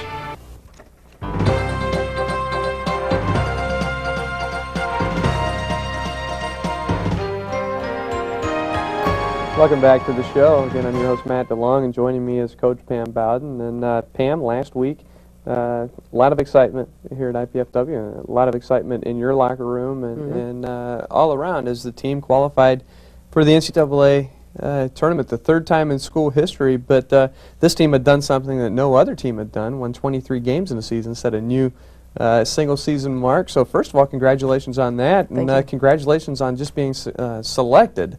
I think we look back on that now, and it's even more special, but it's also kind of bittersweet because IPFW did fall 79-71 to Lake Superior State, and I'm sure you'll share some of the disappointment in that, but all that aside, this season's still been very special. Well, it sure has. I think that, you know, we set out to do a variety of things, and we were able to accomplish a lot of different things that we were trying to accomplish this season, but you know, it still didn't end on the positive note we were hoping it would. But, you know, looking at a 23-5 record is not anything to really cry about. So.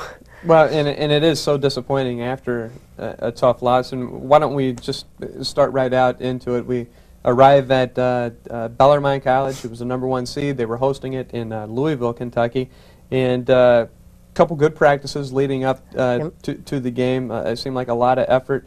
I know I was there, went through everything. I was very impressed, and the same team, plain and simply, did not show up outside of, and it seems like a broken record, but Lindy Jones was the key again, and almost pulled off quite the trick, bringing IPFW back. But we'll take you first through the first half, and started off kind of quick, and then things kind of settled down a little bit against Lake Superior, and I think that in your impressions on this, I think that in the first 5 minutes, IPFW clearly established itself as the best team, or, you know, you're going to have to beat us because we have really the better all-around team. Did you see the same thing? Well, I thought as we started the game and, you know, went through the first half that, you know, we were right there, and in fact, most of the times that we were leading at halftime this season, if not all, I think if we were leading, we ended up winning. And we were leading at halftime, and came out in the second half, got up by 9, and then all of a sudden the wind came out of the sails kind of thing, and you know, we just we sort of fell apart there for a few minutes and really never regrouped enough to do anything. But you know, the story goes back to defense and rebounding once again, and you know, it's something we've worked a lot on, but we just, you know, can't seem to, you know, make that next step to the next level with those two things. Well, you made the point. That was the first time all season that you've been beaten. When leading at half, you were 20-0 going into that game. Now it's 20-1. But nonetheless, you talked. The score at halftime is 34-29. What's the feeling at halftime? Again, you're playing Lake Superior State, team that gets into the tournament. Actually, they had been ranked in the top 25 pretty much all season. They're the #6 seed. Really established yourselves quite well in the first half at times. But a 5-point halftime lead, what are you thinking at halftime? Well, I'm thinking if we can, you know, improve a little bit on the rebounding and continue, you know, with some tough defense in the second half, you know, that we had a real good shot. And when we came out and got the first few baskets and went up 9, I really felt that we were in good shape. But all of a sudden, you know, they went on 11-0 run or something like that, and before we scored again, and and that was all she wrote for us. We struggled the rest of the way through the half. We didn't have very good post defense. They were able to go to their high-low game, did some stuff in the wings, backdoor plays, and our kids just didn't respond to it. So, we're just at a standstill in the game at that point. Pulling at straws to figure out where we're going to go and how we're going to accomplish, pulling the win off. You get up 9 in the first minute and a half of the second half, and that's when the sail kind of went a little bit dry, looking for the wind anyway. They make up the 9-point difference in about 2.5, 3 minutes. Right. They started the fast break, and then things were kind of tight the rest of the way. And then it looked like, and they were actually, Lindy Jones had 20 points first half, 8 rebounds, really picked the team up and just carried them. I mean, it was very obvious. And they put a box and one on her. Right. Did that affect the rest of the team? Did that, because Lindy was such a force, did that slow her down at all? Because there was a stretch in the second half where she wasn't quite as effective, but nobody else stepped up. Well, I think for whatever reason, we had a couple kids come over and say, "Oh, Coach, by the way, they're playing a box and one." Well, it really didn't matter at that point whether they were playing a box and one on Lindy or not. If we were to run our man offenses and screen the way we needed to screen, whether Lindy ended up with the ball or not was really irrelevant, because if we were to execute, we would have been okay. So I think in the back of their mind that sort of threw them off a little bit. I think it was a very smart move on Lake Superior State's, for them to put that on her. It was just enough to throw a little wrinkle into what we were doing, and we should have been able to handle it a little bit better, but I don't know if it's the inexperience or maybe all of a sudden we got a little tight or what it was, but it wasn't just the offensive part. We scored 70-some points.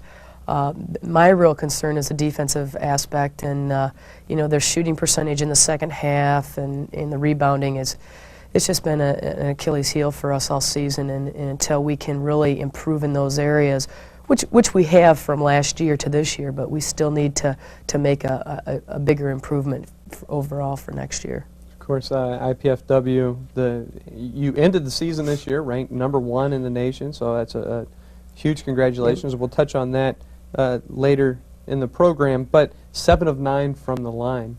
Didn't get to the line very much, only 1 free throw in the first half, so only 8 in the second half, and a lot of that seemed Lake Superior was getting some calls, and we don't want to make it sound like that, but maybe part of that was the lack of aggression too, and Lindy, just give Lindy the ball.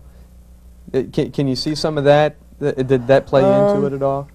I don't know. When Lindy drove, she was getting bumped a little bit. I don't know necessarily if, I don't feel that the officiating was unfair or anything like that. Right. I mean, I think it was a pretty evenly called game. I can only recall, questioning a couple things that went on, but as a whole, I thought it was a pretty decent job of officiating, and whether we just didn't have anybody else step up, and that's the and I real guess you have downside. days like that where you're just not going to get to the line very much. But again, one loss cannot taint a stellar season. IPFW finishes at 23-5, and we'll talk about some of the individual performances in this Great Lake Regional when we come back. Segment 2 of the Pam Bowden Show when we return.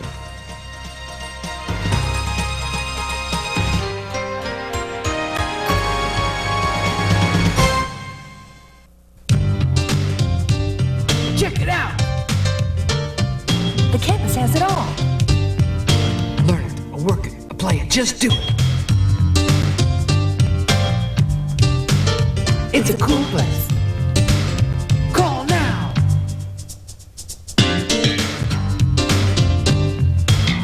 Go to work, go to school, go ahead.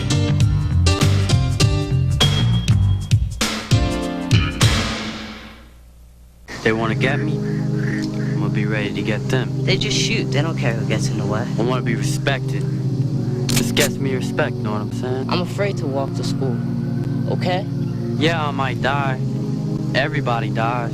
Kids shooting, kids getting shot. They're all victims of gun violence. The killing won't stop unless you help stop it. Call 1-800-WE-PREVENT for free information. Not one more lost life. Not one more grieving family. Not one more. I don't want to die. Sally wants to be a surgeon someday. Maybe she'll operate on you.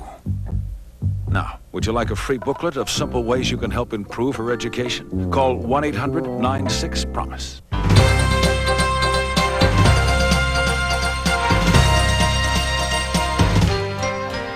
Welcome back to the show. Again, I'm your host, Matt DeLong, IPFW women's basketball coach Pam Bowden. Relaxing after a long, tough season. But Pam, again, 23-5 this season. And in your preseason preparations, do you look at this team and say that this is a conference championship contender, which they were? This is a national championship contender, which they were, making it to the NCAA tournament.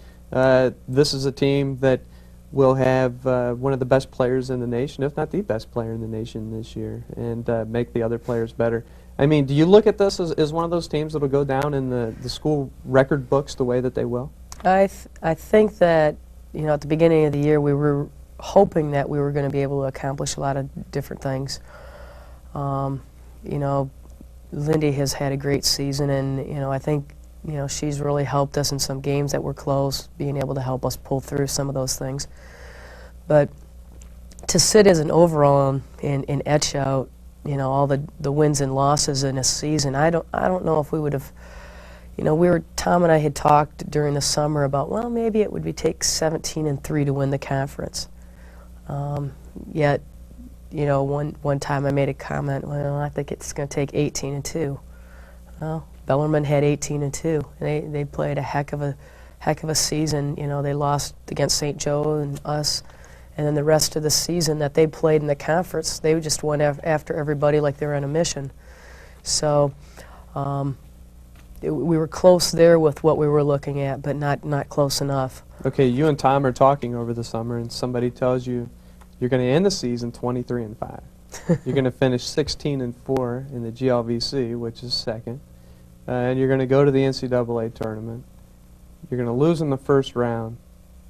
But aside from that, what do you say last summer? I'm saying that I think we have a shot to go to playoffs. And I didn't know exactly what our overall record would be.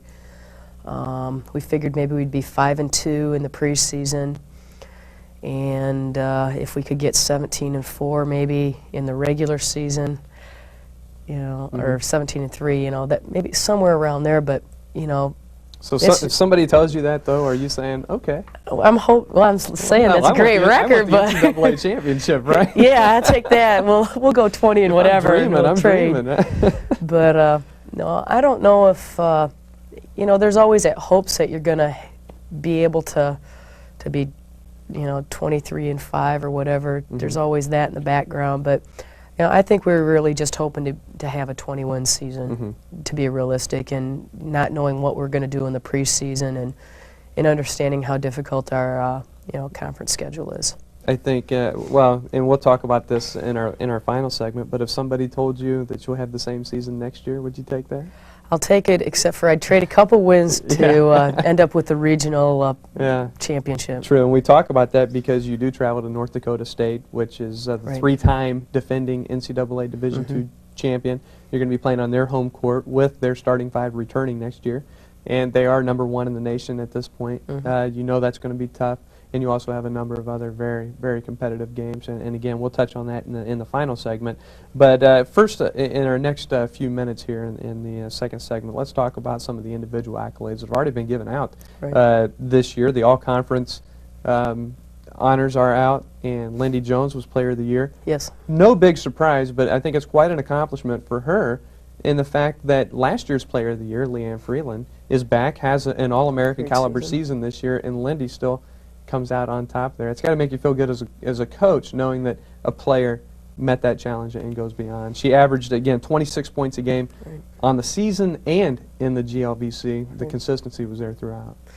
Yeah, I have to give Lindy a lot of credit. You know, Leanne Freeland was Player of the Year last year in the conference, and From Southern Indiana. Yeah, and I mean, being in the post and shooting the high percentage that she did, you know, the rebound stat that Lindy didn't have. I mean, Lindy led last year 6 out of the 8 category, you know, was in 6 out of the 8 categories in the conference and still wasn't able to, you know, get Player of the Year. And I think this year, I think that was in the back of her mind that that was something she really wanted to accomplish. And I give her a lot of credit because she works hard every day. And you know, not that she always makes, you know, does the right thing every time, but she really works hard and she gives it her all. And, you know, I can't think of a practice where she's come in and just, you know, not worked hard.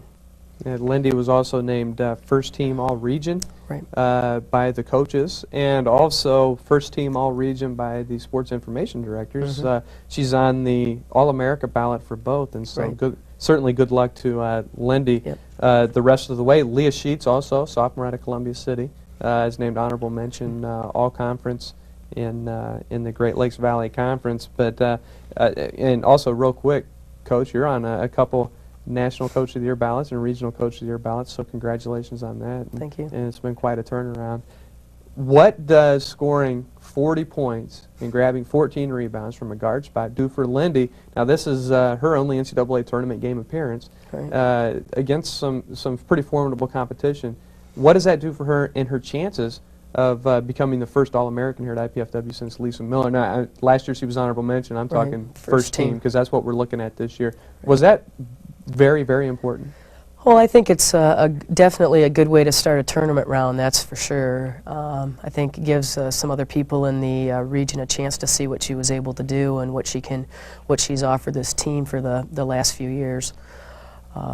Lindy definitely deserves to be Kodak All-American first team. There's no doubt in my mind. Whether she'll be a Player of the Year, I don't know. Whether she deserves to be Player of the Year in the conference, yeah, I think she's one of the best players in the conference, no doubt.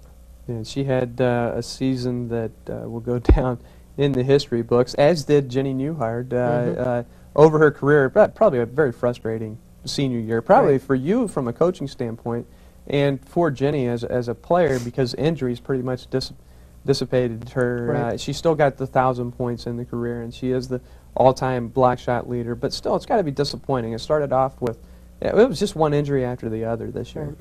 Well, I think for Jen, it's been a real frustrating year, and I think even for the team, it's been frustrating because there hasn't been the continuity in the post, and you're really hoping that somebody coming in as a senior that's had the experience is going to be able to give you a lot of different things. And having Jen in and out, and you know, one game start and the next game not starting, there just hasn't been that continuity that we could have really used. And you know, Jen's had a very good career here, and you know, I really wish their senior year could have been better for her. And quite honestly, Jenny Newhard, healthy and ready to go, is a double-double performer, and it's quite sad. But nonetheless, she still had a good season, still averaged nearly double figures, and ended her career at IPFW with a pretty good defensive game as far as 5 blocked shots. Anyway, actually 2 or 3 in one possession the other night. Hey, we're going to be back. We're going to talk about next year a little bit, what some of the recruits might be looking like coming in next year, and what the outlook may be. Stay tuned. We'll be right back.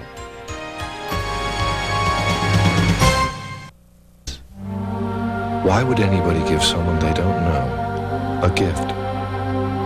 Because the need is desperate. Please give blood. There's a life to be saved right now. Hello, I'm Kenny G.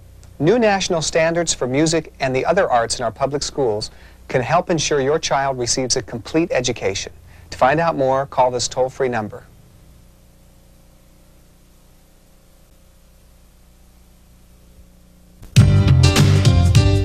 Check it out! The campus has it all. Learn it, or work it, or play it, just do it. It's a cool place. Call now!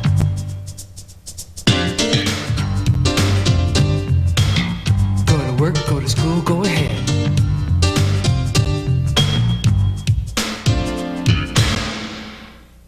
Till quarter 2.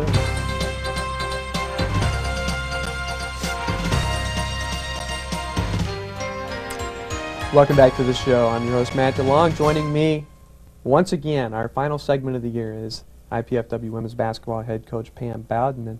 And Pam, again, a great season, but the season's over. Sorry to say. and this is a time for you to R&R a little bit, get back in the swing of things, start looking at recruits, start trying to prepare for next year, and actually years to follow at this point. You're probably preparing for 2 years down the road when you look at recruiting. But this year you have the luxury of signing all of your recruits, at least your top 5 or 4, early. And certainly not the kind of luxury that you had a year ago when you came in late. Really had to get to know the team that existed rather than having them get to know the way that you wanted to do things. So it took a couple years. I would say that your results have been quite admirable going to the tournament in your second year. Now you're getting to the point where this is your squad. These are your recruits, and the recruits that you're bringing in, without mentioning any names, and we don't want to take any chances here, but you've got some good ones. And we were talking earlier. There's going to be a very small point guard coming in from Evanston, Illinois, and she's quite the spitfire, and you're pretty excited about her future because of that fire. Yeah, I think you know, from Wendy's perspective, the thing that's going to be real nice for Wendy Recker is that she has the experience, she knows what we want, and it's going to be a real good opportunity for her to take the freshmen under her wing and show her the ways of the world, I guess, and help mold her into a starting point guard her sophomore year. Actually, and that, you know, that's something that Lindy Jones never had, was the senior leader to learn under. And actually, it's a testament to your recruiting to be able to get that, to be able to foresee that she is the future, and that a player like Wendy Recker breaks her finger Friday in practice, Thursday in practice, I'm sorry, before the game, still goes out and really did perform pretty admirably. You know, with that, we want to point that out. We were also just talking, Wendy has averaged, I think the second straight year she's led the club in minutes. Right. And I was making the comment that I didn't think she played as much, and then here she leads the team again. This guard's going to be able to come in and really take a lot of that pressure off. I think she'll be able to give a different dimension to what we're doing. Not to take anything away from Wendy. Wendy has been probably the center or the real foundation of what we're doing, and has had to put up with a lot from Tom and I, and you know, has been taking the burden of everything on, and has really tried to become the leader that we need for the following years. And I don't think a lot of people realize that she's not in the limelight. She's not scoring 20 points a game, or you know, giving 10 assists a game. I mean, Wendy's a steady player. She works hard. She's improved in you know, her defensive ability. So there's a lot of different things that Wendy Recker has done for us that, you know, I think that a lot of people would overlook. And we also have 2 young ladies coming in that are over 6 foot. Yes. One of them from the Jackson, Michigan area, and the other from Ionia, Michigan. Right. I personally have heard incredible reports of that, but the smaller of the 2 at 6 feet and a half inches. Seems like you think she's got quite a future here at IPFW, and you have even, I have heard the comparisons that maybe a year down the road, a Leanne Freeland type player. Yeah, the one gal from Jackson is a very athletic, 6 foot, 6'1" player, high jumper, has good hops. So we're looking for a lot of variety from her. She may start off in the post for us and may end up in a 3 down the road. May move her out. Average 17.3 points and 12.3 rebounds per game here in her senior season. It's pretty impressive. Yeah. So I mean, it's just a matter of everybody being able to move up to the college game where it's a lot more physical. It's a lot more demanding. You know, how do you handle athletics and studies and your social life? How do you make that blend in that? I guess, change from high school when you go into class every day in the same classes and things like that. The routine's a lot different. The people are a lot different. So it'll be a great experience for those kids. Got another guard that was first team All-State. That you just like her grit and determination. Yep. At 5'7". Good recruiting year, Pam. And do you think that it's over now? Do you think that you're pretty well set with the team, or do you think that maybe this little vacation, there may be some other things that come up? Well, you know, it's really hard to tell. You know, kids get real frustrated with playing time and stuff like that. You know, I hate to lose anybody out of the program because I think we have a lot of good kids and the teams come together. But I think for some kids it's very frustrating if they're not getting the minutes they feel you know, feel that are owed to them. You know, I've never promised kids minutes. You know, I never will. So you have to never know what they're thinking at this point. Right, and I think there's a lot of, you know, different things that you have to juggle around, and they have to juggle around. You know, is it worth it? Is it not worth it? Can I get a job? Can I not get a job? You know, and they need to do what's best for them, and I support what any of the kids do 100%. Well, Pam, we've touched on a lot. Now it's time to look forward to next year, and next year is going to be possibly one of the landmark years in IPFW women's basketball because of who we play. Why don't you kind of mention some of the big time names and maybe some of the credentials of some of the teams that IPFW is going to be seeing next year? Well, I think we start off with Oakland, Michigan, who was in the regional playoffs this year, and they're a very tough team. They're a three-point shooting team from the outside. USI was up on them about 20 at halftime in their game, but Oakland came back, and it was a one-point game at the end. So you can't look at Oakland, Michigan very lightly. I mean, they definitely can shoot the ball. Then we go to the University of North Dakota, which is in the top 10, I think, yet this year. They were number one at one point. So. Yeah.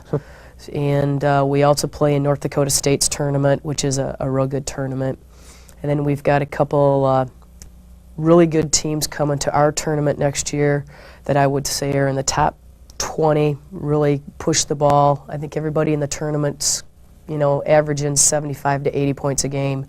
So that'll be an exciting, you know, match right there. So our preseason's going to be very, very difficult next year, and I'm hoping that, you know, if we can come out of it 3-4, we're doing real well, because it'll prepare us a lot for our conference season. Mark the coach's words. She'll be happy at 3-4. Somehow, I'm not believing it. Look for IPFW to still put a pretty doggone good team. Actually, one very great NAI All-American coming in next year.